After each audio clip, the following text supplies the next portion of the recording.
mais famoso.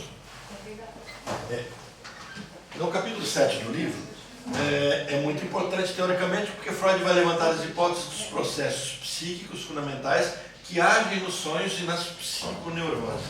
Ele vai começar a trazer a teoria psicanalítica, não é sobre o sonho, é essa construção da psicanálise através dessa obra. Então, para explicar esse pensar normal presente no sonho e na neurose, ele é induzido a comparar esse pensamento consciente normal, está grifando normal, porque o que é pensar normal? Né? É trazer a realidade nossa para o ambiente do sonho e passa a descrever uma completa descrição do aparelho psíquico e das suas funções. Para ele perceber que o sonho não é uma normalidade, não está carregado de uma normalidade, por isso eu não posso julgá-lo, ele começa a descrever o aparelho psíquico.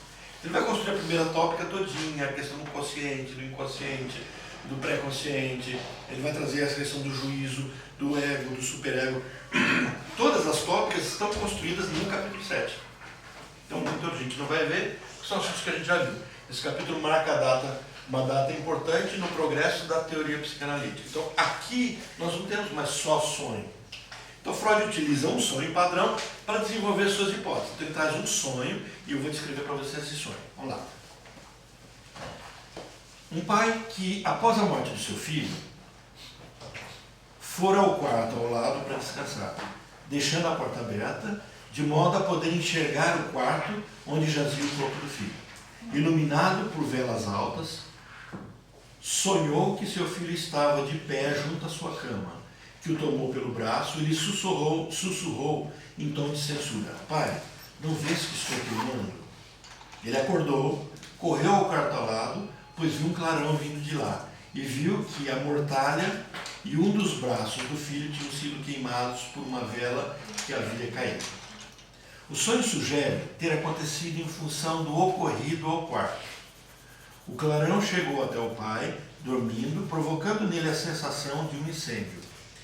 Por que esse homem não acordou e, ao invés disso, preferiu continuar a dormir e sonhar? Esse é um questionamento que Freud começa a fazer. Ele pega esse sonho, entenderam o sonho? Mais ou menos. O pai está velando o filho. De verdade? De verdade. Ele está velando o filho está lá no quarto, né? E No com sonho. velas. Não, na vida real. vida real. Ele está lá no quarto e o pai está velando. Ele adormece. Quando ele adormece, ele percebe um clarão dormindo. Mas ele continua dormindo. Aí ele sonha que o filho dele pega ele pela mão e fala: pai, você não está vendo que eu estou pegando fogo? O que você está me deixando queimar? Aí é que ele acorda e se dá conta de que tanto parte da mortalha, né, do lenço que cobriu o filho, quanto uma parte do braço do filho está pegando fogo. Aí, a partir disso, Freud começa a teorizar. Porque tem algumas coisas. O sonho revela um desejo. Que desejo é esse? Porque parece que a vida real invadiu o sonho. Se a vida invadiu o sonho, ele não deveria só acordar. Porque você parece, não, ele percebeu que estava queimando o filho, que estava tendo um incêndio. Então, era só acordar. Por que ele precisou sonhar? Por que o sonho acorda ele? O que está envolvido nessa cena do filho falando com ele? Ele começa a explorar. Porque ao imaginar o filho ainda vivo, o pai realizou o desejo de prolongar-lhe a existência. Então é como se houvesse naquele pai o desejo de que o filho estivesse vivo, mesmo que por poucos momentos. Então, a pergunta é: por que ele não acordou? Porque ao ver o filho vivo ele não queria acordar. Isso tem a ver também na espiritualidade, com visualização? A pessoa, sei lá, perde um parente, aí, sei lá, tá no retiro, falou que viu o fulano, que morreu. Se a gente interpretar que a gente sonha também acordado, que são alucinações, se a gente interpretar como Freud interpreta aqui, o sonho nada mais é do que uma alucinação. E quando eu não sonho, me é privado de sonhar. Ou quando eu sou louco, eu deliro, eu alucino. Então, tudo que acontece no sonho, o louco realiza acordado. Então, ele delira e alucina. E se eu sou privado de sonhar, eu alucino. Então, nesse sentido, o meu desejo me faz alucinar. Sim, então seria o que você está falando. E aí é autenticado pela fé, né? Sim. O maior carimbo de O chancela. maior carimbo é a fé que vai, não, estou vendo, alucinar, isso é real, isso aconteceu. A gente não precisa nem buscar muito na parapsicologia, né? Porque a gente teria as explicações da parapsicologia, o plasmar de uma ideia, etc. Mas no fundo essa visão é a materialização de um desejo. Sim. Desejo. Toda alucinação é a materialização de um desejo. Nessa perspectiva, a gente tem que entender assim. Eu me lembro de uma paciente que chegou para mim com uma visão. Ela teve uma visão. Eu contei já para vocês a visão da macumba e da encruzilhada e do bebê que foi oferecido ao diabo. Nunca contei isso para vocês? Então foi no tatu. Ela chega para mim desse jeito. Era uma advogada e o marido advogado. E um dia o marido chega para o juiz, que era meu paciente, chega para o juiz e fala: eu estou com um problema sério em casa.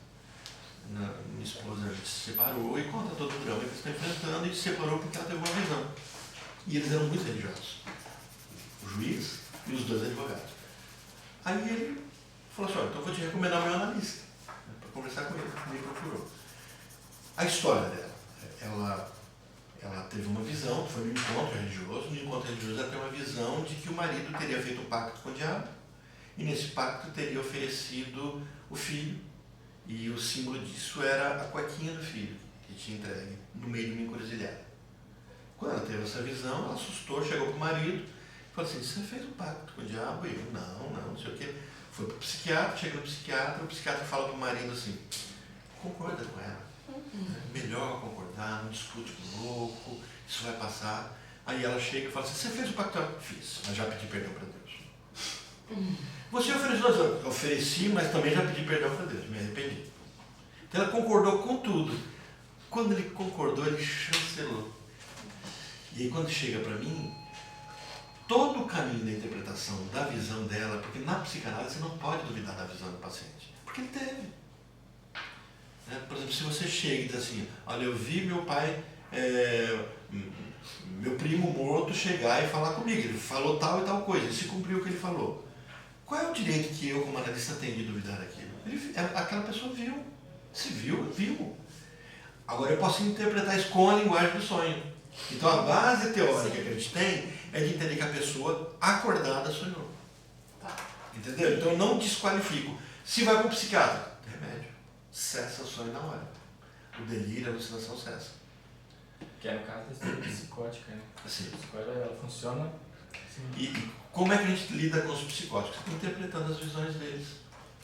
Ensinando eles a lidar com isso. Então, voltando à história desse sonho, porém, mesmo que esse tenha sido o motivo que originou o sonho, esse sonho introduz alguns problemas. Vamos ver os problemas. Né? Onde é que está o profundo motivo inconsciente que seria contrastado pela censura? Porque se a teoria de Freud é de que o sonho é a realização de um desejo, mas não é a realização de um desejo atual, mas a realização de um desejo muito antigo e infantil, essa é a teoria freudiana. Ele vai ver daqui a pouco que o sonho não caminha para frente, ele caminha para trás. O olhar do sonho sempre é uma busca da infância e nunca a realização do desejo atual. E nesse sonho, que desejo se realiza? Aí ele começa a explicar. Tudo é claro, simples, se diria até que é transparente. Parecia um sonho muito perto da vigília, quase uma fantasia semi-inconsciente, porém inegável a sua característica de irrealidade que é própria a todos os sonhos. Qual a característica? O pai vê no sonho seu filho vivo. Isso é, reproduz a alucinação onírica que acontece em todos os sonhos. Além disso, o homem lembra todo o sonho com clareza. Onde é que está a deformação onírica? Lembra? O sonho é deformado. Nós vimos agora há pouco todo o trabalho do sonho. Qual é o trabalho do sonho? Condensação. Agora é vocês. Qual é o outro passo? Representação,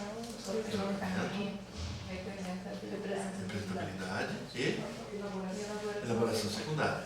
Então eu tenho essas 4 atividades acontecendo no sonho. Onde é que eu encontro isso nesse sonho? Entenderam o problema que o Freud está colocando? Se o sonho funciona com essas 4 transformações oníricas, onde é que eu acho isso tudo? Onde é que está a deformação onírica? Como aqui a resistência não entrou em ação, impedindo ao sonhador de lembrar todo o sonho? Por que ele lembrou do sonho inteiro? Entenderam os problemas que Freud trabalha? Então, esquecimento, aí ele, no texto dele, coloca quando que o sonho ele é lembrado. Porque ele entra nesse sonho. Esse sonho foi todo lembrado. Quando é que ele é lembrado? Daquilo que lembramos, não existe uma parte que acrescentamos na nossa reconstrução inconsciente. É claro que deformamos o sonho, mas essa deformação parte da elaboração secundária imposta pela censura onírica. O que Freud está colocando nisso? Quando eu conto o sonho, o meu consciente está contando o sonho e não o meu inconsciente. Então, quando eu sonho, eu não sonho deformado. Mas ao lembrar do sonho, eu deformo ele. É por isso que quanto mais tempo eu demoro para contar, ou quanto mais tempo se passa entre o momento do sonho e o depois, mais o sonho fica absurdo, deformado. Por quê? Porque eu sou pego nos flagrantes no acordo entre o id e o meu ego. A deformação na vigília não é arbitrária. A pergunta é, bom, eu deformo como? Então eu começo a deformar só para ficar irreconhecível? Não. A deformação ela acontece de forma codificada, porque ela precisa dos links com o dia, obedecendo a regras que devem ser analisadas como é analisada a deformação do conteúdo onírico. Tudo isso aqui para chegar depois da percepção de que aquele pai tinha um sofrimento, aquela história que era real, que estava acontecendo, ela está deformada. Existia algo acontecendo ali. No fenômeno psíquico não existe nada de arbitrário. Isso é um mantra da psicanálise. Então, para a psicanálise, nós temos uma coisa chamada pré-determinismo psíquico. O que é isso? A gente já viu esse tema. O que vocês entendem por pré-determinismo psíquico?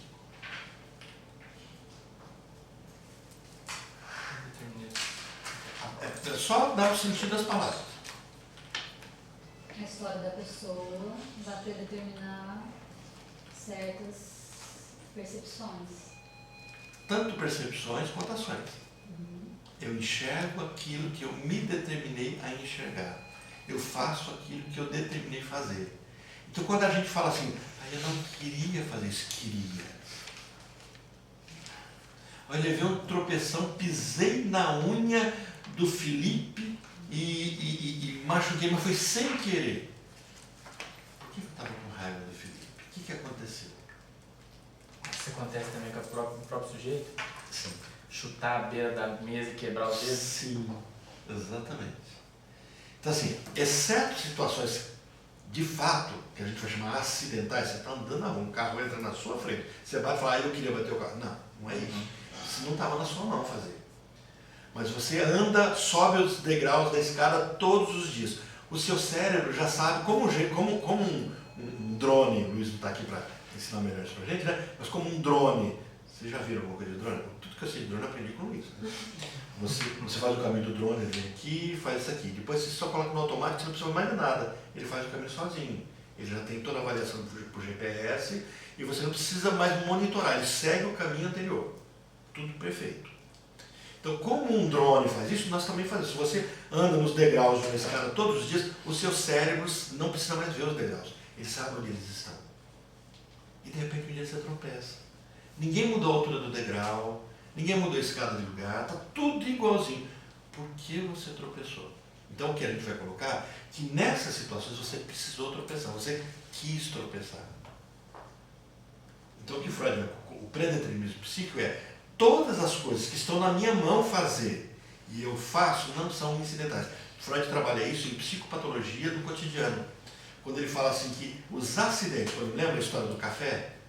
Não foi na aula de vocês, mas eu estava numa aula, dando aula aqui, derrubei um copo de café, caiu no notebook, e aí a gente estava falando exatamente disso, em psicopatologia do cotidiano. Falou, olha, para Freud, esse ato não foi sem querer. Por quê? Porque a minha mão sabia onde o café estava. Eu só tenho que tentar entender por que eu precisei. Talvez eu quero trocar no notebook, ou estava com raiva da pessoa que estava do meu lado, queria derrubar o café nela. Então Freud começa a fazer essas buscas e encontra explicações. Então é isso que tira da psicanálise muito do caráter científico. Porque eu estou subjetivando os atos. Como é que eu comprovo em laboratório isso? Não comprovo. Então quem traz para a psicanálise um conceito de científico nem sabe o que é psicanálise. A psicanálise tem muitos conceitos que são aproveitados pela neurociência, pelas outras psicologias, né? Mas a essência dela não é. É uma metapsicologia. É algo do qual eu não preciso provar. E como que vai conseguir fazer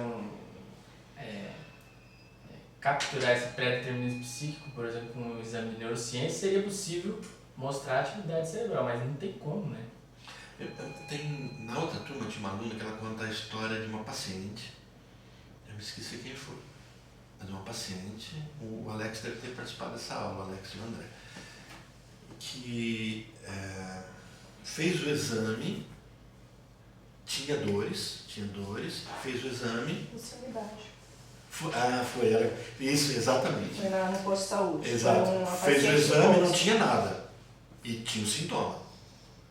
Passamos mais uns meses, fez o exame de novo, tinha exatamente o que o sintoma tinha. Então, quer dizer, e ela ia sempre falando que ela tinha esclerose, alguma coisa assim. Não, ela já ia lá com o diagnóstico. Doença autoimune. Ela já ia com o diagnóstico no posto. Eu tenho tal coisa. Aí faziam todos os exames, comprovavam que não. Não, mas eu tenho tal. Não tem. Ela criou, né? Passado alguns anos, um tempo, ela desenvolveu a doença. E aí a percepção é de que ela criou essa doença. Porque ela é má, é masoquista? Não, é porque a doença tem um simbólico. Diferente do campo da psicossomática, a psicanálise traz uma pré-determinação. É nesse sentido que, por exemplo, pergunta para Freud, o sonho profetiza o futuro? Eu falo, claro que profetiza. Se o sonho fala do meu desejo, eu farei de tudo para que aquilo que eu sonhei se realize. Só que é inconsciente. Conscientemente eu não sei disso. Então, as pessoas de fora podem até perceber isso. A própria pessoa não percebe. Por ela não perceber, ela vai sempre negar. É por isso que ela nunca vai encontrar essa interpretação do sonho. Entenderam o que é o pré-determinismo psíquico? Eu estou determinado a fazer algo psiquicamente pela minha história. Isso se resume até à questão dos presságios, das pessoas que procuram, né, cartomante, o que for. Em casa aconteceu isso, em determinado momento minha mãe foi atrás de, eu vejo você aqui com um carro, não sei do que, de tal forma, acontecendo assim, sabe? Passados uns 10 anos, minha mãe falou assim, e não é que eu tenho carro? Da mesma cor que a pessoa falou, não é que isso aconteceu? Na verdade não é. Aí não, aí vem o segredo, né? Aquela questão do segredo, você coloca na aí eu tenho a casa igualzinha. Mas é claro, você está pré-determinado a conseguir ela. Você vai fazer de tudo, você vai se determinar isso. Mas é inconsciente. É a sugestão, né? Sugestão. O desejo inconsciente manifesto pelo sonho, ele anda lado a lado com o pré-determinismo psíquico na vida de vigília, né? Sim. É porque, na verdade, quem manda em mim, essa é a perspectiva, a facada de Freud na humanidade, né? Quem manda em mim não sou eu consciente, sou eu inconsciente. Quem diz quem eu tenho que ser, não sou eu consciente, sou eu inconsciente. Mas aí, voltando à questão do Freud e do Jung, você falou que Jung, o pensamento dele é global, não sei, da humanidade, tipo a interferência da humanidade. Olhando dessa visão do Freud com Jung, não é a mesma coisa? É a mesma coisa, só deram nomes distintos. Senão o pré-determinismo também caminha dentro da teoria junguiana. O grande diferencial entre Jung e Freud, grande, a cisão deles, é porque enquanto Freud escorava tudo na psicossexualidade, e tudo tem a ver com Édipo, Jung disse, não, o Édipo é um complexo, a sexualidade não permeia tudo. Então nós temos outros fatores, e Freud disse, não, esses são determinantes. Mas de certa forma estava meio que incutido nesse pensamento, ele só não assumia. Ali, na verdade, eu acho que só mudou o caminho, né? Tipo, Freud olhava de dentro para fora e Jung fora para dentro. Chega num momento que não tem como você negar. E ele tinha ego, né? Aí você está lidando com um indivíduo que tem um ego enorme, Freud, com outro que também tem um ego enorme, que é Jung, né? Os dois gênios e os dois gênios geniosos, né? Jung foi a decepção para Freud, porque ele imaginava que seria fiel a ele, seria fiel a ele. Jung não é fiel. Aí nesse caso, por exemplo, quando a pessoa tem um ego enorme, como que fica a metodologia, a ciência que ela construiu? Tem muito parcialidade. Em parte sim. Até a discussão que tem sobre os conceitos de o material que está preparando para vocês sobre sexologia, né? Então, por exemplo, os padrões da sexualidade que Freud vai tratar estão vinculados à moral de Freud. E é o jeito que ele pensava em. Não tem como descartar. É a história dele que está ali. Discutível. E o que a gente tem que fazer é descartar aquilo que é pessoal, que é da própria pessoa. Né? Porque a psicanálise, Freud constrói a psicanálise a partir dele. quando ele trabalha a questão do Édipo, enquanto ele não percebe nele, o Édipo ele não tem essa percepção. Ele vê nas outras pessoas e aquilo se confronta com o amor que ele sentia pela mãe e a raiva que ele sentia pelo pai. Ele vai visitar o túmulo do pai e desmaia no cemitério, ele passa mal no velório, ele derruba sem querer, ó, o pré-determinismo. O pai dá um relógio para ele, ele derruba o relógio que era de estimação que o pai deu, ele derruba no chão. E aí ele vai perceber que todos esses atos não são sem querer, são por querer. Só que é uma instância psíquica minha que governa a minha vida, mas da qual eu não aceito, que Jung vai chamar de sombra. Enquanto Freud vai chamar isso de inconsciente, de um desejo, Jung vai falar é a sombra, é aquilo que eu não admito, mas que sou eu. Orlando, não vai criar um conflito do TDAH com o determinismo psíquico? De coisas que por acidente a pessoa vai fazer? Esquece, vai fazer e não consegue. Mas o TDAH, quando ele tem hiperfoco, ele não esquece. Então o que poderia se colocar é, por que não há hiperfoco sobre isso? Você sabe o que é hiperfoco? A criança que tem TDAH, que tem atenção, se, por exemplo, ela não consegue prestar atenção numa conversa, mas talvez ela fique no videogame e se concentra plenamente mais do que como uma pessoa normal. Talvez ela dê conta de assistir um filme inteirinho de 3 horas, 4 horas, e entender cada detalhe, mas não dá conta de prestar atenção em 10 minutos de aula.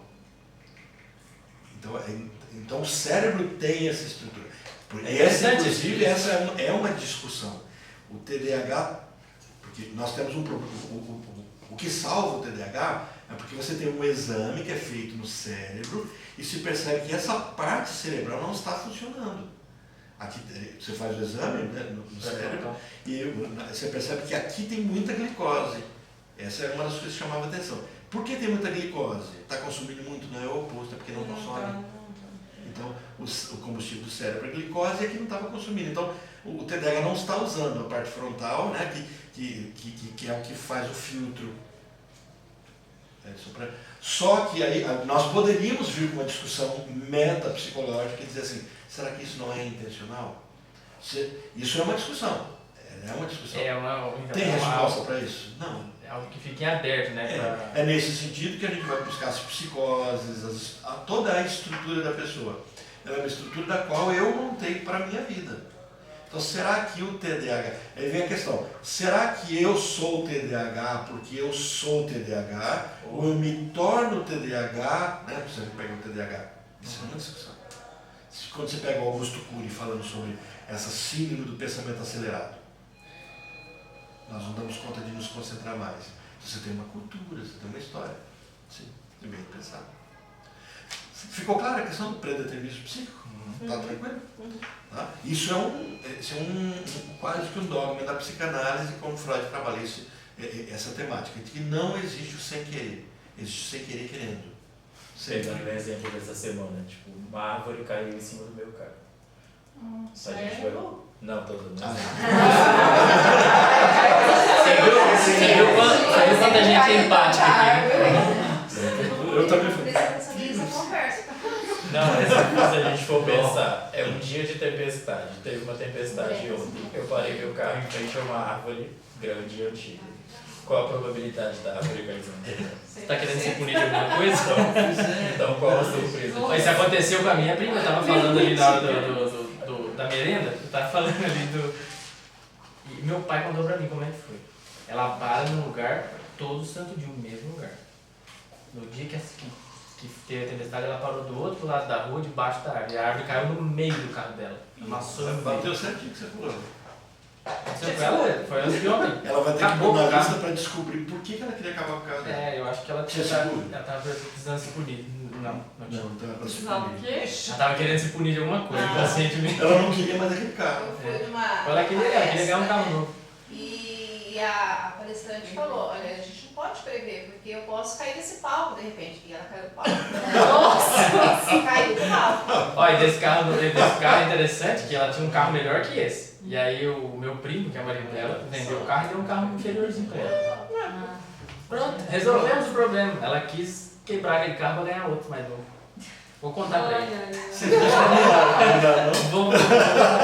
Vocês dois combinaram a história pra dar exemplo. É, vocês Bateu É certo. sincronicidade isso aqui.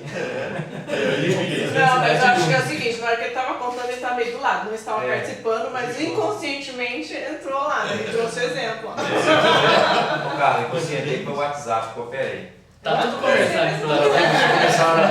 Vamos contar aquele caso. É agora, é agora. Essa semana ontem eu tava fazendo uma parede decorativa com uma cliente e eu cheguei lá bem atrasado na casa dela. Então, cheguei umas 10 horas da manhã, qual respondeu, atendeu os clientes. Eu falei assim, na hora que eu comecei a fazer a parede, falei, só falta essa desempenadeira de plástico quebrar na minha mão. Tá. Vai monitorando. Aí eu falei assim, então isso foi inconsciente? Sim. Eu quis quebrar? Foi inconsciente. Foi inconsciente? Mas ela queimou? Eu pensei na hora, assim, só falta essa desempenadeira quebrar na minha Aí você mão. botou mais Mas isso aí força. também tem muito de informação inconsciente. Talvez você inconscientemente sabia que estava forçando demais, que estava exercendo muita pressão. Existia a possibilidade da forma de você usar ela quebrar? Se for parar pra pensar, ou às vezes você estava usando muito. Talvez, né? Isso é o que. Isso é ligado também no famoso. No presságio. Mas eu A acho que gente tem um acha que fator- está tendo uma informação do além, mas não, você tem uma análise inconsciente muito ampla do Mas que eu é acho que tem consciência. uma situação anterior aí. Ele está se atendo à questão de ter quebrado, mas ele falou algo antes. Eu cheguei atrasado. Já não queria. Vamos fazer Tinha uma análise. fuga. Vamos fazer. Uma fuga. Mas eu mexi com analista terrível. Não dá pra conversar com ele. Quebrei a esperadeira, agora não tem como trabalhar para Ah, eu vou fora. lá no Édipo então, vamos no Édipo. Você me lembrou uma arte que eu fiz uma vez. Olha lá. Não, eu estava atrasado com o trabalho, Né? lá em Brasília. Aí eu estava de ônibus e o ônibus atolou. Como é que é? Como é que Eu é? estava atrasado para o trabalho, então eu falei, meu Deus, tem que Você chegar lá. precisava de uma justificar. desculpa para não ir. Precisava de desculpa para não ir. O ônibus atolou, todo mundo desceu para empurrar o ônibus. Falei, onde é que eu fiquei atrás do ônibus, né? Onde a roda jogou lá. Não foi Eu trabalhar. fui trabalhar e falei, olha, todos. Desculpa. Fui mandado E ainda embora. foi com a. Ainda bem que era uma rede, mandaram uma escola, eu fiquei noutra. Mas foi, outra. Era a desculpa perfeita, né? Uma boa causa. Perfeita. Boa causa pra mim. Dá empurrar o Porque ônibus. eu poderia simplesmente falar, não vou, tô atrasado, não quero ir. Na verdade, não estava com vontade de trabalhar aquele dia.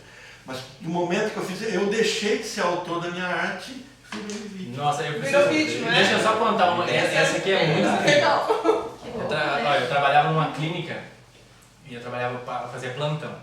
E eu não aguentava mais trabalhar naquele lugar. E era o dia do meu plantão, eu vim, estourou a correia do alternador do meu carro e eu não consegui trabalhar. E aí eu não posso ir, meu carro quebrou, que não tem como trabalhar. E agora eu morava muito longe. Olha isso, que coisa. Quebrou a correia do nada. Mas vai saber o que eu tava fazendo com esse carro inconsciente, né? Acelerando demais, não sei. Mas ó, pensou na questão do Édipo, quando busca o Édipo, né? Mas aí, conscientemente, você não consegue localizar o que você teria feito. Consciente. Não consigo. Não consigo. Simplesmente o carro. Na verdade, eu já vinha sabendo que essa correia Depois foi tava precisando trocar, vou trocar. E não trocava, né? Eu acho que ele tava querendo deixar a hora certa, né? Pra eu usar esse Talvez recurso. você não Esse recurso. Tá falando, quando a gente pensa na questão do Édipo, né? Toda essa situação, eu lembrando agora, quando criança, nós fazemos isso o tempo todo. Né? Como que você falou, a questão de se tornar o vilão para a vítima. A criança, quando ela começa a levar bronca do pai, né? Eu vejo isso muitas vezes, eu fazia isso, minha filha faz hoje. Você vê que tá uma situação meio que assim complicada do nosso lado, fica doente, ou né, se faz de vítima, eu tô com dor de cabeça, tá doendo a perna, tá fazendo tal coisa. Porque aí gera no outro, no pai, né, a piedade, a dó e tal, e esquece a briga e você vai dar o cuidado. Né? Então, não sei se isso tem a ver quando a gente volta na criança, no Édipo, da onde que saiu essa situação. Eu aprontei uma vez que isso foi até engraçado, porque, por exemplo, eu cheguei pro meu pai chegou para ele e falou, vai buscar leite, né? Cidade pequena, peguei 1 litro de leite, aqueles litros bonitinhos que é de leite, né? Peguei o litro e um gibi na mão, tinha 9 anos, um gibi na mão. Meu pai falou assim, não vai ler o gibi andando não, porque você vai acabar derrubando ele. Dito e feito. Não, Deu eu dei 10 passos. Só um presságio. Eu dei 10 passos, tá! quebrou o vidro. Tinha. Aí eu voltei, eu me lembro que eu peguei o fio de ferro. Vocês lembram aqueles ferros que tinha o fio? Que é separado, né? Meu Deus, eu apanhava de fio de ferro, devia ser cruel, né? Peguei o fio de ferro, entreguei no meu pai, falei, cadê o fio de ferro? Ele, por quê? Porque eu mereço apanhar e eu acabei de quebrar. E claro que ele não me bateu, né? Deu risada. Foi mais uma estratégia. Você Foi conseguiu uma quebrar o galão que você queria e ainda não apanhou do jeito que você queria. É, exatamente. Nasceu analista. Já nacionalista. Foi isso que começou. Deixa foi essa, agora é aqui o caminho. Gente, ó, só continuando. Se a reconstrução do sonho é devidamente estimulada, descobre-se que se lembram de todos os sonhos em todas as suas partes. Então assim, a pessoa chega, isso é praxe, tá gente?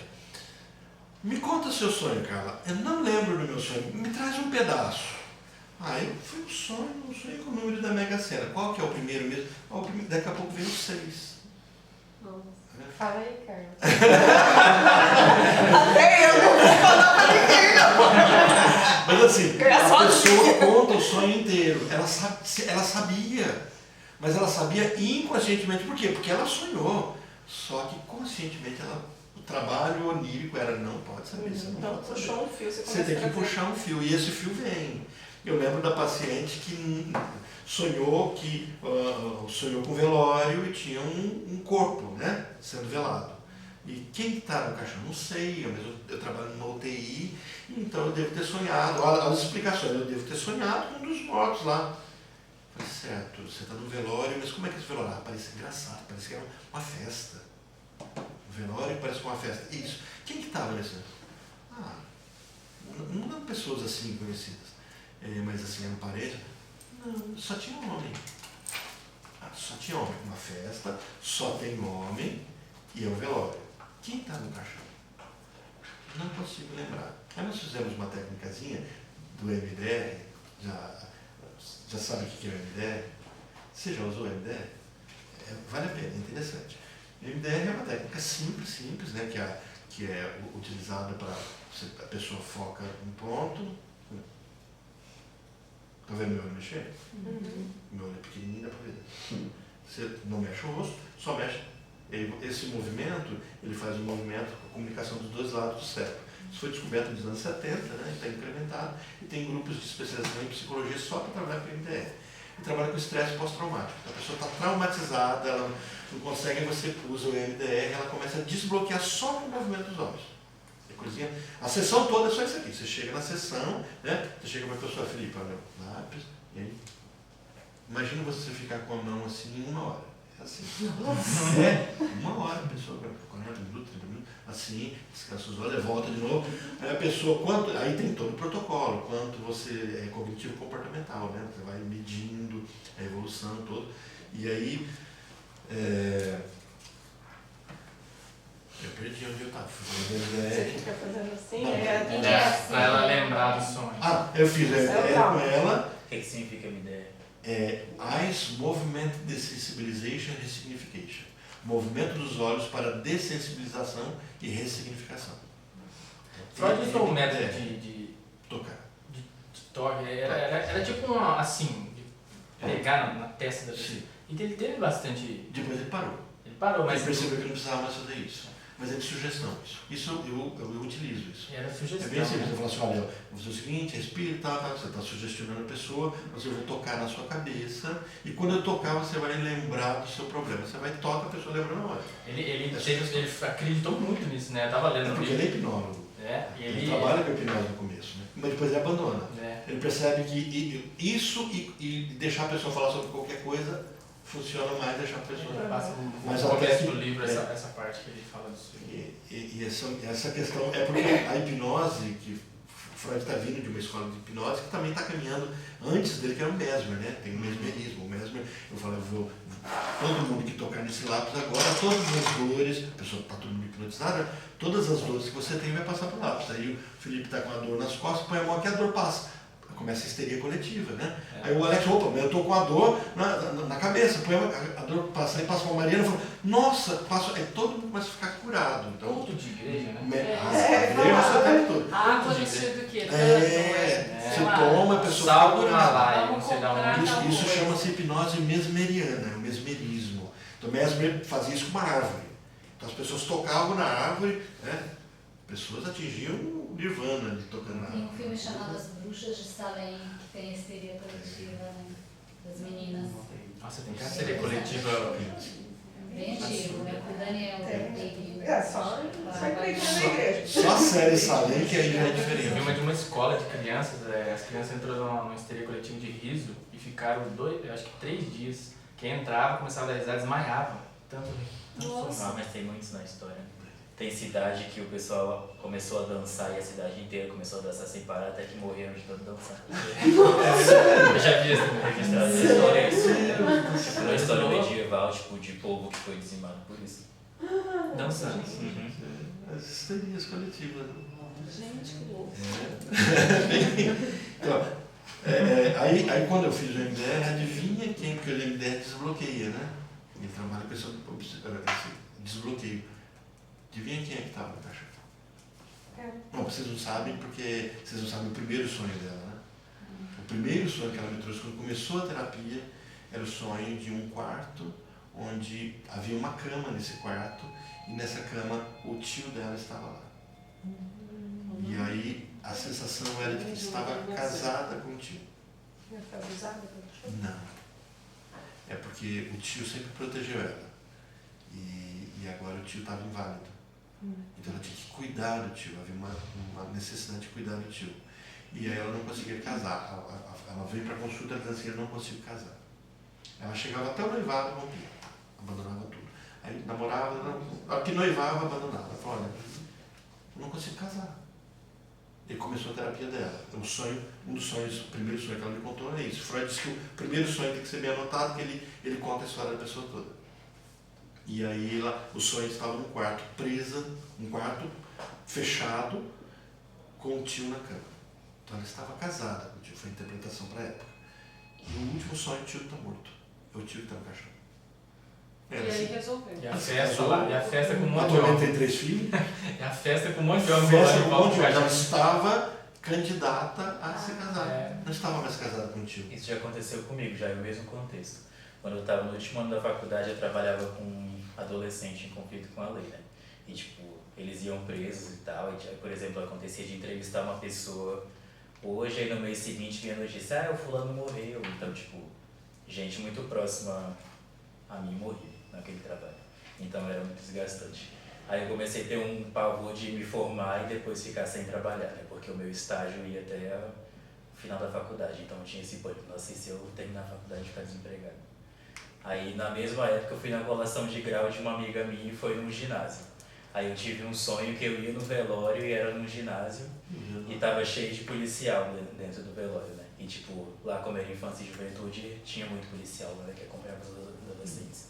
Aí eu fui e contei isso em terapia, aí ela, como que tava o caixão? Aí eu falei, o caixão fechado. Ela não dava pra ver o corpo. Aí ela falou assim, quem que devia estar lá? Eu falei, se tinha policial, devia ser algum adolescente, né? Aí a psicóloga, quem era o adolescente que tá no caixão? Por que você não consegue enxergar? Eu falei, nossa, sou eu que tava lá. Tipo, e eu associei a colação de grau da minha amiga, que foi no ginásio, no mesmo ambiente. Aí ela pegou e falou, você tá pronto pra se formar, tipo. Ela falou, esse sonho simboliza que é o seu eu adolescente morrendo, tipo, pra começar. Olha, interessante mesmo. Legal. Percebe? O sonho como traz as angústias, né? E trouxe a sua angústia e resolvia. Né? Sim, um velório num lugar onde foi uma colação de grau, tipo, um rito de passagem. Exatamente, passando. Interessante. É bem interessante. Então, assim, os sonhos são eles contam daquilo que eu estou sofrendo e o desejo que eu tenho dentro desse sofrimento. Você falou que sonhar muito com água. Não, isso é Jung. Ah, Jung que traz o arquétipo água. O que é O água? água é Água é mãe. vida. não A é? vida é mãe, o líquido amniótico, sim. Orlando, mas em Voltar pra questão. barriga da mãe? Ou não? Não, tem a ver com o sentimento ligado à mãe. Porque a água pode ser parada, né? Orlando, em questão do sonho, A água pode ser suja, pode ser limpa, emoções, né? Mas isso aí a gente acaba trazendo o sentido arquetípico junguiano. Na verdade, nessa forma que ele está vendo de Freud, você vai buscar a associação livre. Água E aí a pessoa descreve o sonho, aí você caminha na associação livre. Água, o que você está pensando agora? E a pessoa vai caminhar naturalmente naquilo que você descobriu nas palavras-chave do sonho. E até que você vai entender o que significa água naquele sonho. Esse dia eu sonhei com água, na hora que eu acordei, eu tava desesperada pra ir no banheiro. Então aí havia um desejo de ir no banheiro. Mas então tinha a ver provavelmente com isso. Sim, Eu- O biológico interferindo no sonho, Mas, né? por exemplo, a minha mãe Ou a vontade de ir no banheiro surgiu por causa do sonho da água. Também. Porque você ouve barulho de água, automaticamente. Essa é uma outra discussão que você está trazendo. Porque se você ouvir barulho de torneira, começar a ouvir demais, você pode começar a ver uma pessoa ir no banheiro. Quando dá tempo, né? Eu tava lendo, eles fazem bastante experimento no começo, que o Freud começa a abordar essa questão aí. Eles começam a estimular a pessoa dormindo e o sonho começa a interagir com o estímulo externo. Dormir com o pé para fora da cama, começa a sonhar que está caindo no abismo. Eles vão fazendo esses testes. Que invade, né? Vai invadindo o sonho da pessoa. O externo, ali, os estímulos externos, invade o sonho e produz. Só que ele produz uma outra história. Não é a mesma história real. Você vê? Ele vai mudando, né? Ele vai mudando também. Então, lá, No caso de Freud, então ele contextualiza o sonho e Jung ele universaliza, seria isso? Sim, sim. Acho que ajuda Jung mais a busca sempre. contextualizar, né? Essa explicação que o Alex trouxe é interessante, né? De que Jung faz essa interpretação de fora para dentro, universal, enquanto que Freud traz esse caminho de dentro para fora. Porque Sim, a água, para quem então. vive naquele local lá do tsunami, é horrível. Isso, Água, aí isso é fora. destino, é um paraíso. Exatamente. É por isso que é nesse sentido que o Freud vai trazer o sonho no contexto da pessoa. Da pessoa. Por exemplo, uma pessoa que passou pelo tsunami, uma pessoa que afogou, sonhar com água é diferente de uma pessoa que mora na beira do lago, do rio, Na iminência de enchente. e que traz boas recordações da água. Exato. A água tem sentidos diferentes. É isso que o Freud vai colocar. Porque a questão dos arquétipos, eu acho que é como se fosse uma cebola, com várias camadas. Ele é muito, muito superficial, o arquétipo. Se você vai tirando as camadas, aí que vai chegando realmente no núcleo, né? Sim. O arquétipo é bem superficial. E o arquétipo ele tem o processo de Jung, né? É um processo de equilibração. Por que eu preciso de um arquétipo? É a questão da construção do meu self, a construção da minha estabilidade. O self é um processo de estabilização. Então, como é que eu me estabilizo? Então, por exemplo, se eu preciso de um arquétipo mãe, né, e eu preciso que esse é para me equilibrar, é dentro desse meu complexo, do meu self. Então, o problema é quando esse arquétipo cola em mim e eu passo a ser o arquétipo. Aí ele é doentio. Então, isso é bem Jung. Quem fez Jung aqui comigo? A gente fez bem no Bem no comecinho. Foi até naquela... no contato, né? Então ele trabalhava muito essa questão do arquétipo. Acho que vocês fizeram em Jung, mas fizeram na outra escola, né? Orlando, do sonho, tá? Que a gente não... o sonho ele realiza um desejo, né? Certo. Só que quando o meu sonho realiza esse desejo simbolizado que eu não consigo interpretar, e ele resolve algo na vida consciente, ele altera algum funcionamento, ele vai alterar o meu funcionamento após esse sonho, realizando esse desejo, ou tem que ter uma elaboração desse sonho, a gente tem que entrar em análise no sonho para poder mudar a questão da consciência da pessoa. Eu estou procurando aqui uma tela que é exatamente trabalhando essa sua pergunta. Porque se a pessoa sonha, realiza esse desejo através do sonho, mas isso altera alguma coisa? Bom, alguns sonhos não se repetem. Eles se resolvem. Por eles mesmo? Sim, o próprio sonho já resolve emocionalmente isso. E alguns sonhos se repetem. Que é o não resolvido. O não resolvido. Então, sonhos recorrentes referem-se a algo não resolvido. E é algo da infância. E não recorrente sendo o mesmo sonho, eles mudam totalmente, mas o fio que conduz esse sonho é o mesmo. Não, se for o mesmo, então é recorrente. Mesmo que mude a história. É isso que eu quero dizer. Não, ainda é o ele mesmo muda a sonho. história, mas ele tem o... Vamos pegar um sonho do José? Ele sonha que 7 vacas magras devoram 7 vacas gordas. Ok. Depois ele tem um outro sonho. 7 espigas De milho. de milho, mas 12, né? Não são 7, não que se curvam. São 7 espigas feias, né? Como é que estão as espigas? Agora eu esqueci como é que as espigas estão. Mas, 7 espigas mirradas devoram, né, as espigas gordas. Né? Uma coisa assim, né? Agora, qualquer coisa vocês veem lá em Gênesis e tentam entender. Mas assim, o que eu quero mostrar? O sonho é igual, é o mesmo sonho. É diferente de um sonho que se resolve. Eu sonhei com um rio e queria o banheiro. Pronto, e amanhã vai sonhar com o rio de novo? Não, normal. Então o sonho se resolveu. Freud vai trazer, eu avancei bastante a tela, depois de volta, tá? A questão do processo primário e processo secundário. Já está bem já no finalzinho do volume 5 sobre isso aqui.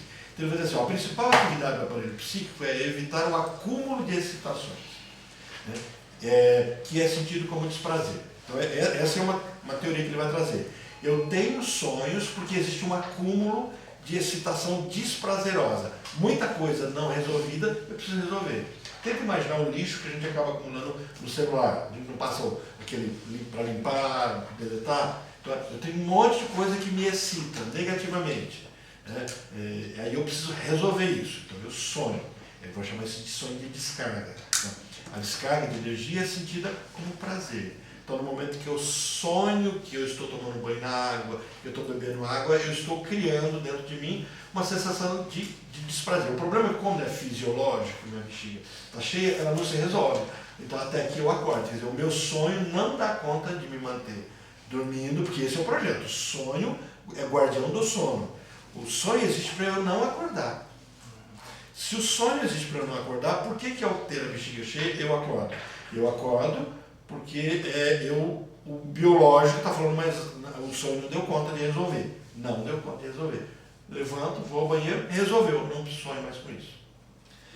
O aparelho tende a repetir a experiência de satisfação para diminuição da excitação. Por isso que, se eu estou com a bexiga cheia, eu não tenho um sonho com água, eu tenho sonhos com água. Enchente, água, eu vou tendo sonho. E se eu não vou ao banheiro, eu continuo tendo sonho com água. É repetitivo. O desejo é uma recorrente de energia psíquica que parte do desprazer e tende ao prazer. Somente um desejo consegue colocar em função o aparelho psíquico. Quer dizer, o que faz com que eu sonhe? Um desejo. Seja fisiológico, seja da minha história. O primeiro desejo é um investimento alucinatório da lembrança de satisfação. Então, o que o desejo me traz? Uma lembrança de como estar satisfeito com respeito ao meu desejo. Estamos trabalhando algo fisiológico, qual é a sensação que eu tenho? Então ele vai chamar isso de processo primário. Olha, o que é processo primário? Atividade do inconsciente dirigida a assegurar a livre descarga das quantidades de excitação. Esse é o processo primário. E o secundário? Atividade do pré-consciente que procura... Está ali, né, na tela, para vocês? Tá. Do pré-consciente, que procura impedir a descarga imediata e procura transformar as quantidades de energia, deixando-as mais tranquilas, com um simultâneo aumento de seu potencial. E esse sonho repete esse processo secundário. Por quê? Porque ele não resolve o problema, não descarrega. Ele vai aliviando. E ele se repete. Por quê? Porque quando eu acordo, o desejo existe ainda. Ele não resolveu. Então eu sonho de novo com aquilo, porque eu preciso daquilo. Como se fosse uma droga que eu preciso, só que isso vai aumentando de intensidade o tempo todo. Um paranoico, ele pode desenvolver esse processo, um ciclo vicioso, né? Ele entra em processo paranoico, desejos e angústias, e ele tem que dar conta, ele sonha, e aí ele vê parcialmente isso e vira um ciclo. Sim, e o sonho é repetitivo. Enquanto isso não se resolve, ele vai estar sonhando. Vai mudar as roupas, mas vai estar sonhando. Então, quando esse sistema conclui a sua atividade de pensamento explorativa, deixa as inibições e o barramento das excitações e concede as mesmas excitações à descarga na atividade motora. Então, o que acontece? Quando o indivíduo acorda, toda aquela sensação do sonho vem para o corpo. É por isso que muitas vezes você acorda cansado. Você não fez nenhum movimento com o corpo, você acorda cansado. Porque tudo aquilo que você viveu no seu cérebro, você jogou agora ao acordar no corpo. O processo secundário tem a função de diferir, diminuir, modificar a descarga de energia imposta pelo processo primário. O sistema primário é incapaz de acolher pensamentos que são desagradáveis. O sistema primário resolve, é uma descarga imediata. O secundário não. O secundário permite que eu me castigue, que eu anule, que eu adie. Por quê? Porque é um processo de busca de solução muito mais complexo. Então esse sistema não pode fazer nada além de desejar. Então, esse é o ponto para Freud, chave na teoria do recalcamento. O secundário trabalha com os meus desejos recalcados. Por isso que ele trabalha com o meu desprazer. Então, o segundo sistema pode investir numa ideia somente se é capaz de impedir qualquer desenvolvimento de desprazer que provenha dessa ideia. É como uma ideia, um desejo meu está recalcado, então não vem para fora, porque se vier me causa desprazer. Eu quero matar meu vizinho, mas não posso. É pecado, posso ir para cadeia, mas eu quero matar o meu vizinho. Por quê? Porque um dia ele soltou o cachorro que fez cocô na minha grama e eu fiquei nervoso. Esse desejo é inaceitável. Então eu começo a sonhar que o meu vizinho adoeceu. Então eu começo a sonhar. E eu estou investindo toda a história, meu ego, em resolver. Só que eu acordo, meu vizinho está lá com o cachorro dele fazendo cocô na minha grama. Continua a mesma coisa. Então eu vou investindo, eu vou resolvendo isso, o meu desprazer. É diferente do processo primário, que eu resolveria com clareza. Eu estou com sede, eu sonho que estou bebendo água, eu sonho que eu estou tomando banho, eu sonho que está chovendo. Resolveu. O secundário não. O secundário, então, ele é esse que pega os desejos e as angústias da infância. O primário já é mais biológico. Esse é o caminho. Esse sonho, ele não vai, também tem aqui, né? O sonho é um pensamento, né? Então, eu estou bem no finalzinho da matéria de vocês, da apostila, tá? Então, o sonho, Freud pergunta, o que é um pensamento? Porque o sonho secundário trabalha com pensamento. Ele diz assim, uma via indireta que parte da lembrança de satisfação a um investimento idêntico na mesma lembrança, isto é, um tornar a mesma ideia gratificante através de um estado intermediário de outras representações. O sonho trabalha com representação. O pensamento consiste no investimento dos modos de coligação entre as representações. Os sonhos demonstram que o recalcado continua a existir na pessoa normal, nas pessoas normais e permanece capaz de atividades psíquicas. Os próprios sonhos são uma manifestação do material recalcado. Durante a vigília, né, estando acordado, o material recalcado não pode se exprimir, é isolado da percepção interna, pelo fato de que as contradições presentes nele são eliminadas pela elaboração secundária. Então, ao estar acordado, eu continuo desejando. Duas instâncias estão acontecendo. Meu consciente, meu inconsciente. Eu acordo, o inconsciente continua vivo. Só que ele não manda mais conscientemente. Ele manda, mas é inconsciente, ele não está no controle. Estou dormindo, ele está no controle. Acordei, ele está no controle, mas não aparece. Então, o meu consciente não resolve os meus problemas inconscientes. Então, quando eu durmo, aí ele vem resolver. Vai acontecendo sempre isso. Durante a vigília, o material recalcado não pode se exprimir e é isolado da percepção interna, pelo fato de que as contradições presentes nele são eliminadas pela elaboração secundária. Porém, durante a noite, o material recalcado consegue penetrar na consciência, governado por um ímpeto para a formação de um compromisso. Por isso, a interpretação dos sonhos é via régia, que leva ao conhecimento das atividades inconscientes da mente. E aí eu entro no processo consciente e inconsciente. O que eu queria achar aqui, que eu não achei, também está por aqui, é que quando eu faço esse caminho vinculado ao pensamento, eu busco o que está acontecendo comigo conscientemente. Quando eu durmo, ele busca uma aderência, e tem que haver essa aderência. Eu usei como ilustração bem esdrúxula na aula passada a questão do ranho. Sabe o que é ranho, né? Chama de ranho aqui? Vocês já viram o Whindersson falando do ranho? Não viram o quadro dele? Assista, o Whindersson Nunes, né? E ele falando que não existe cola mais forte, né? Você quer jogar fora, volta para o seu dedo. Já viu isso? O sonho tem essa aderência. Eu tento jogar fora, ele adere. Mas onde ele adere? Numa história, num desejo primordial da minha infância. O que eu estou desejando agora, que eu penso que agora, quando eu durmo, ele adere nesse formato esdrúxulo, que eu coloquei que é para vocês nunca mais esquecerem, por isso que foi bem nojento, da minha infância. Então o sonho nunca eu sonho com meus dias atuais. Vou dar um exemplo de um paciente meu. O que você sonhou? Sonhei com a mesma casa de sempre. A casa da infância. Todo o sonho dele. Ele sonha que ele está adulto, que ele conversa com a pessoa, tá tudo, mas é na casa da infância, que não existe mais.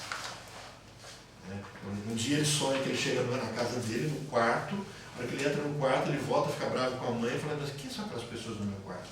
Aí a mãe fala assim, você não está ocupando o seu quarto? Eu resolvi alugar para eles. A colcha tinha cor amarela. Todo sonho tem a cor laranja. Ó, cor laranja. Então vamos buscar cor?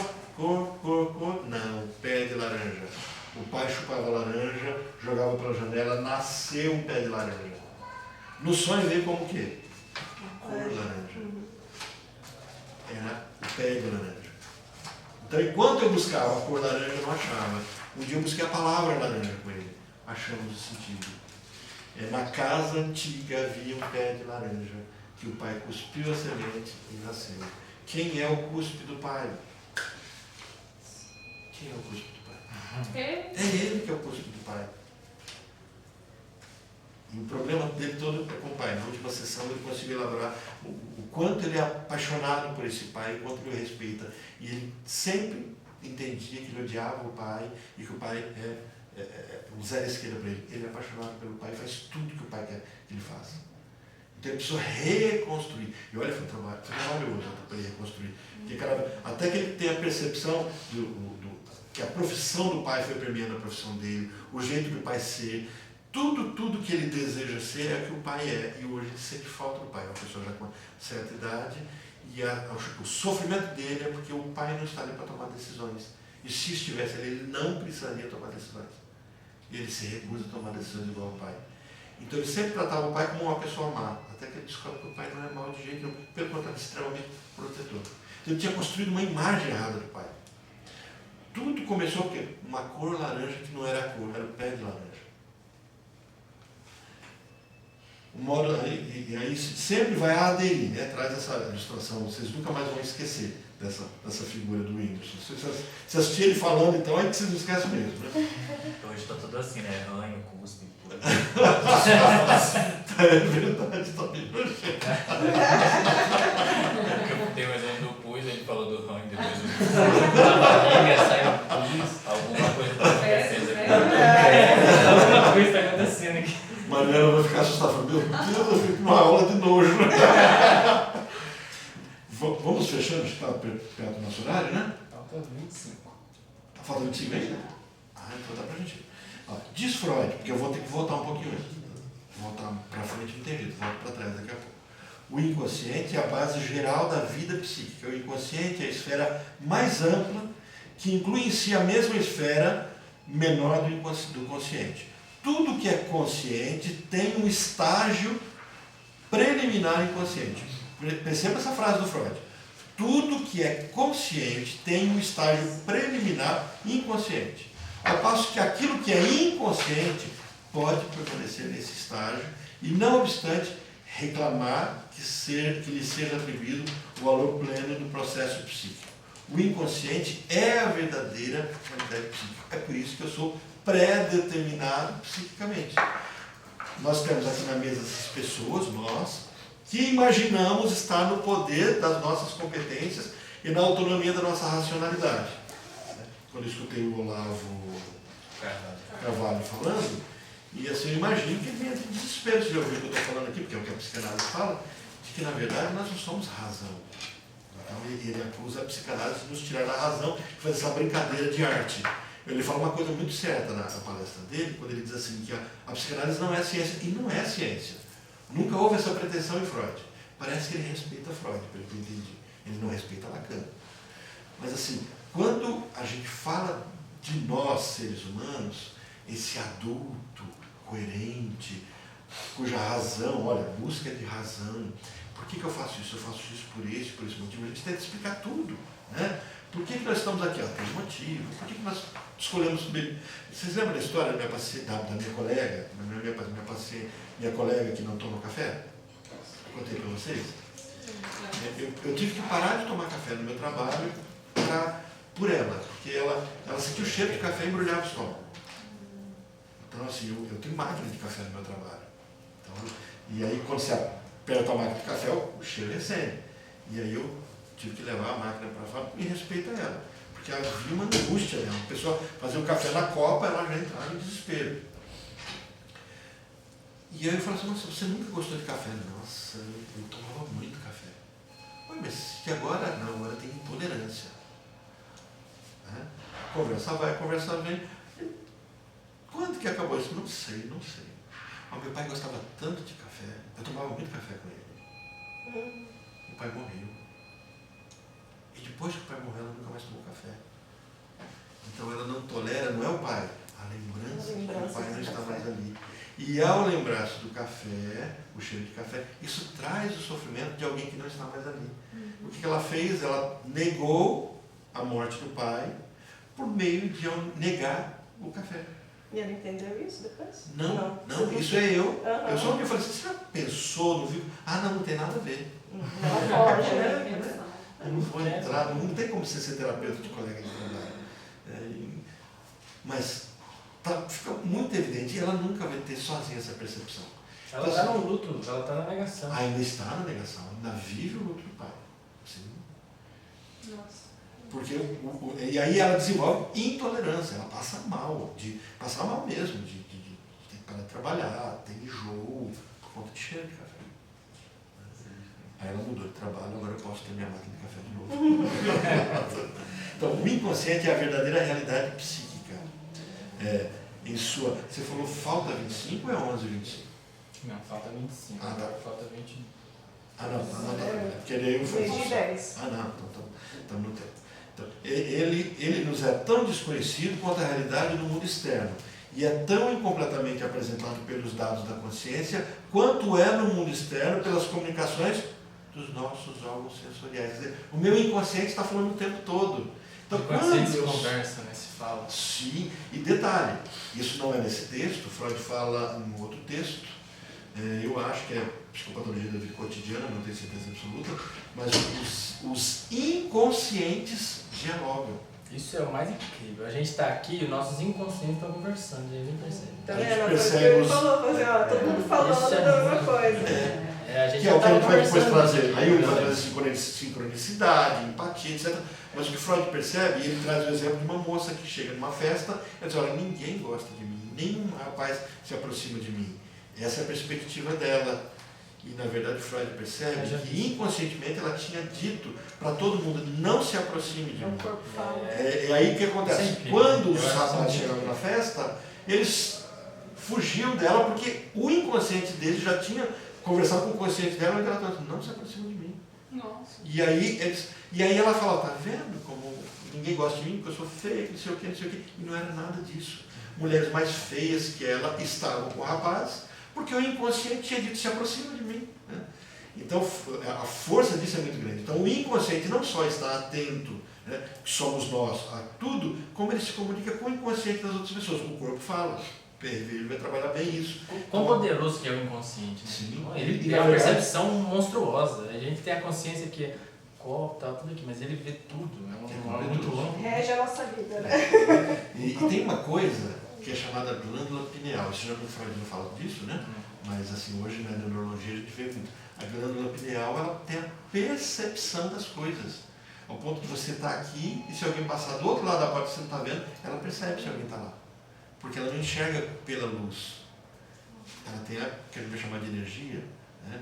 Então tem essa... O pessoal fala muito dessa glândula que é tudo sobre energia, né? Aquele negócio de espiritismo, acho que é. Mediunidade, tudo, aí tem um vínculo nessa glândula pineal. Não, tem A neurociência também, né? Física Neurociência também fala. Vibração. Então, mas o campo que atua sobre isso é a glândula pineal. Alguns peixes, no meio do cérebro, bem no meio, alguns peixes abissais que não enxergam luz nenhuma, que são cegos, eles enxergam com essa glândula. Eu enxerguei uma vez a questão de um assalto comigo na rua dessa forma. Eu estava subindo, acho que é Piauí, super cheia, no centro da cidade, prédios. Subindo tranquilo com a minha bolsa, estava indo num advogado e eu senti não tem como explicar, uma presença ruim. Na hora, foi instantâneo, eu comecei a procurar guarita, onde fica porteiro, para me esconder. E continuei indo, mas não deu assim, e era um ponto cego, não tinha nenhuma ali. Estava tudo a 10, 20 metros, e tinha que ser naquele momento. Aí, daí, de repente, chegou um cara e falou, ele tá com uma coisa assim, eu nem vi, me passa a bolsa. Aí, na hora, eu fingi que não ouvi. E continuei andando no mesmo passo. Ele me passa a bolsa, eu continuei andando no mesmo passo, fingi que não ouvi. Aí eu percebi, eu olhava para um lado, ele olhava para o outro e saiu. Foi assim, foi um instinto de defesa, assim, é assim que eu vou me livrar. Eu não olhei para ele em nenhum momento, continuei andando e fingi que não ouvi. Você não viu ele, nem sabe quem ele é, mas você sentiu a presença dele. Senti, Então, ele chegou, abordou e daí eu só vi depois da hora que ele saiu. Vocês viram um texto que eu mandei para vocês de que nós não temos só 5 sentidos? Temos mais de uma dezena que a gente nem fala sobre eles. A sensação de leveza, de peso, a sensação tátil. São várias sensações que nós temos que não estão ligadas aos nossos 5 sentidos. Não é tato. Outras sensações que nós temos. Eu passei para vocês esse atalho de uma pesquisa de neurociência sobre isso. O que você está lidando é com uma percepção que não é ótica. Porque ele está acostumado a imaginar que só existem as coisas que estão no meu campo de visão. E nós temos um campo muito maior. O grande problema é que nós nos limitamos ao consciente. E Freud arranhou falando do inconsciente. A hora que eu senti foi a hora que ele me olhou e me escolheu. Na hora que ele me olhou e me escolheu, eu senti. Né? Chegou, então não foi nada, nem contato visual, nada da minha parte. Isso já estudei alguma coisa sobre isso, da percepção do inconsciente. A sua postura e o jeito que você se comporta atrai quem está querendo assaltar.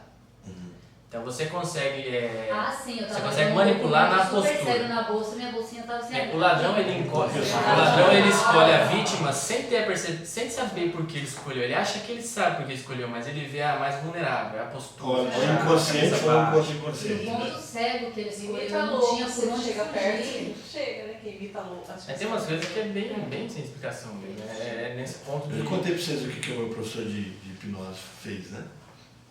Deve ter que ter estudo, não sei se para quem eu contei, fica fazendo igual o velho, repetindo a mesma história várias vezes. Né? Aí ele falou, não sei se eu não teria coragem de fazer o que ele fez. Né? Convidão? Você contou, mas faz tempo já. O rapaz foi assaltar ele, e aí ele trouxe o princípio da hipnose. Ele falou assim, você tá com pressa, né? Você quer que eu te passe o meu dinheiro, não quer? E ele falou uma outra coisa, você está nervoso, abaixa essa arma agora. Não abaixou a arma. Porque o princípio da sugestão é você traz 3 verdades, a quarta o seu inconsciente aceita. Então ele trouxe 3 verdades, na quarta o rapaz abaixou e falou assim, agora você vai para sua casa. Ele falou, não, foi para casa dele. Corajoso, hein? Muito. Isso daí, por exemplo, eu usei sem saber. Eu acho que também foi uma questão ótica, não fora da ótica. Mas quando eu estudei em Jacarezinho, direito, meio pesado, mas eu quase fui estuprada 3 vezes. E eu usei isso. E aí não aconteceu nada. Eu fui bem taxativa. Eu fiz uma coisa que a pessoa nunca imaginava que eu faria. Ela achava que eu estava vulnerável. E aí eu fiz uma coisa completamente diferente e a pessoa se assustou. Porque ela estava praguejando. Então, a forma a pessoa ficou tão assustada que ela... Putz. Mas você já viu esse transe hipnótico quando a pessoa tipo cai em transe? Eu dei uma que eu era mais louca que ela, entendeu? Na hora eu falei assim, Senhor, me dá uma ideia. Eu dei uma que eu era mais doida. Aí a pessoa na hora levantou, ficou, como assim? Aí eu usei bem isso. E aí na hora... Porque o uso do estuprador é uma pessoa vulnerável. Exatamente. Se for uma pessoa segura de si, já não teria prazer. Eu tinha uma farmácia, sempre entrava assaltantes, assim, nesses pivetes ou pessoas drogadas. E daí, uma dessas situações, uma das 3 situações, eu falei, cadê sua bolsa?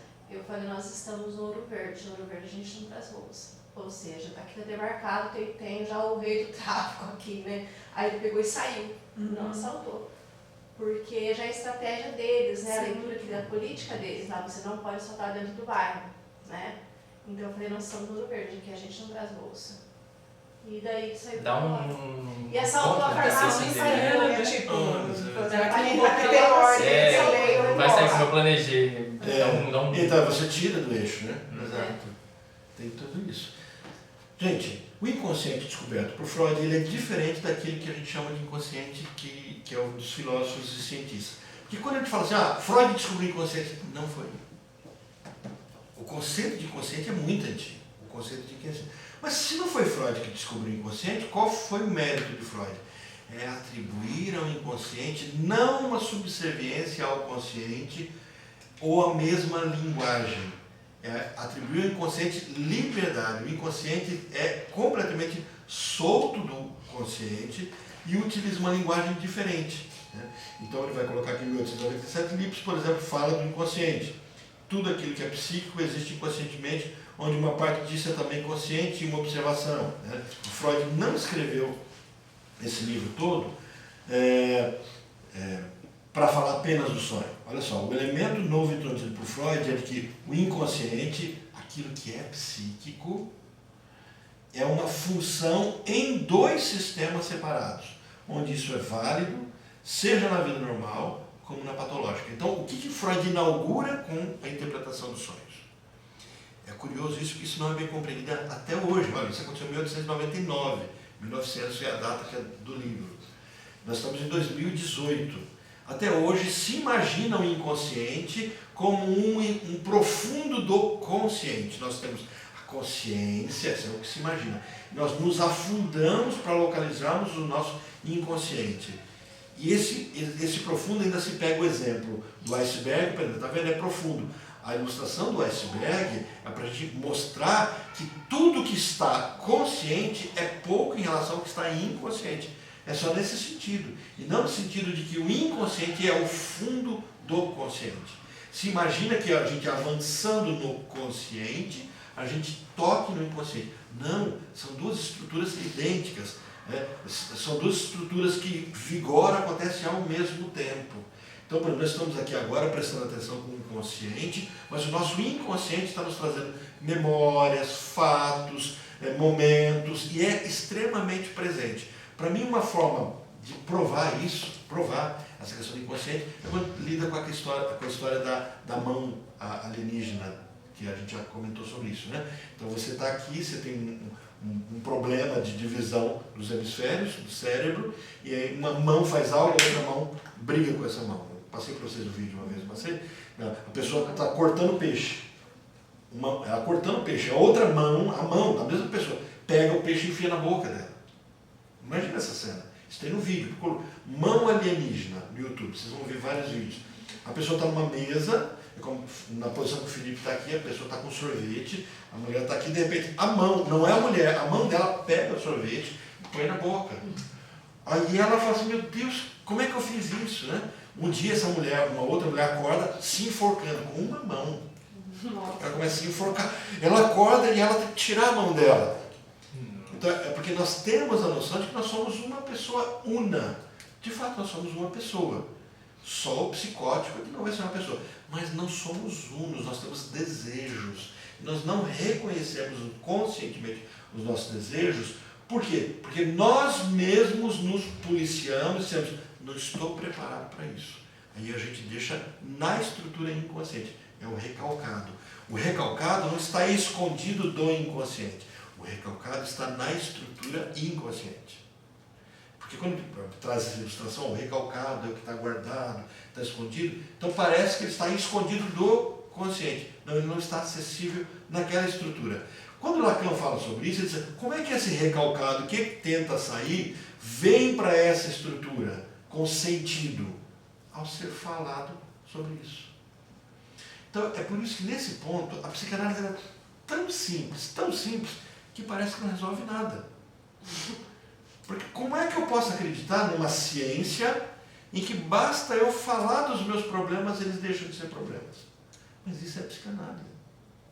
Eu não tenho que criar alguma coisa nova, ter uma fórmula, um remédio. Eu só tenho que falar. E quando eu começo a falar, aquilo que está recalcado numa linguagem pictórica, que é a linguagem dos sonhos, ela começa a ter sentido. Aí eu começo, então é isso. Aí a coisa parece ser tão simples, mas por que parece tão simples?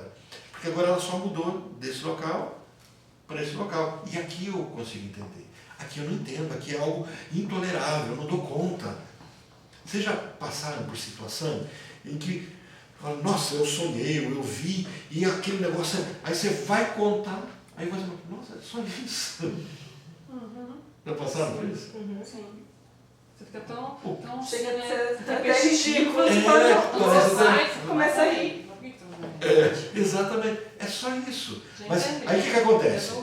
Como a gente acha que o negócio é tão grande, as pessoas não contam. E aí fica aqui guardado, reprovado, né? E aí trazendo conteúdos que eles estão presos, aderidos, né? É o famoso aderência, não vou dizer que é o ranho, né? Para não ficar chato, né? Está ali aderido. Aí, agora, quando eu começo a falar, começa a puxar. Vocês já viram? Não, vocês não devem ter visto, mas ouviram falar. Sobre solitária, vocês já ouviram falar? Solitária, sim. Que é uma... solitária. Solitária. Solitária. Não, verbo, né? Então a pessoa vai tirando, fala, nossa, tá, que é enorme, toma conta do intestino todo, não é isso? Os nossos problemas, quando eu tiro, ele vai puxando o outro. Eu lembrei de uma cena bem, um cachorro de uma pessoa que eu conhecia, um fila, então imagina um fila enorme, comeu uma fita cassete. Lembra de fita cassete? Que tem aquele... Ele comeu inteira. Puxar aquele fio todo. O problema é que ele pôs para fora o comecinho da fita cassete. Então, imagina. Hoje o Zezé tá... Esse foi o Olavo que eu escutei a palestra dele. Meu Deus do céu. Mas assim, o sofrimento da dona desse cachorro foi enorme, mais do que do cachorro. Fica tirando, com calma. O tamanho dessa fita? Uma fita cassete, vai tirando. O inconsciente é isso. O que você está falando? Não, eu tinha visto a mesma referência do Olavo de Carvalho no grupo da... Eu vim pensando outra coisa. Não, eu escutei a palestra e falei, esse cara precisa mais, esse cara é louco. Eu nunca ouvi tanto palavrão numa palestra. Tanto palavrão, tanta coisa. Assim, fala muita coisa boa, você aprende muita besteira, né? Mas Não é assim... aquele coprofilia, que fala palavrão compulsivamente? Ele tá nesse campo, né? Ele é um campo... Eu acho que ele vai falar tanto palavrão para dar conta para contar, né? Deve ser, né? Tem um filme que tem um cidadão que chama Toque. Como é que é o nome? É engraçado demais. É legal. Toque, filme Toque. Eu não assisti. Não, assisti. Eu mandei uma vez no grupo ainda. Então eu não assisti. Muito Pra quem interessante. fala muito palavrão, precisa estudar isso. Vai. Mas o cara, ele não tem controle, ele tá assim, de repente ele... Gente, tem que assistir Toque Toque. Não, Quem não que é- assistiu Toque, mano. Toque, Precisa toque. assistir, você mandou. É no bom, Netflix, é é no bom. Netflix. É chato no começo, mas depois ele se engrena nas histórias, ele fica no final, né? Tem Um monte de gente no Toque. a Alice, a menina no País das Maravilhas, vocês assistiram? Assistam, vale a pena. A menina no País das Maravilhas. É uma menina que não tem filtro. E ela pensa, e ela não dá conta de... E tudo desse rapaz que tem... É um senhor já. É tudo relacionado a sexo, a depravado. Tudo, Desse filme do Toque Toque. Não, desse filme do Toque Toque. No filme, Ele só fala coisa relacionada ao cena, depravado, só assim. Só com coisa sexual. Eu vou assistir. Muito legal, muito legal. Aproveitar que minhas filhas vão estar em casa hoje à tarde, posso assistir. Mas vai assistir com ela Gente, isso aqui a gente então está praticamente fechando, porque tem muitas coisas que a gente acaba falando do que a gente falou. Né? Freud conclui seu livro com essas hipóteses inovadoras. Sem a teoria dos sonhos, não existiria então a psicanálise. Tá? Teve alguns pontos que eu tive que pular com vocês, mas são coisas que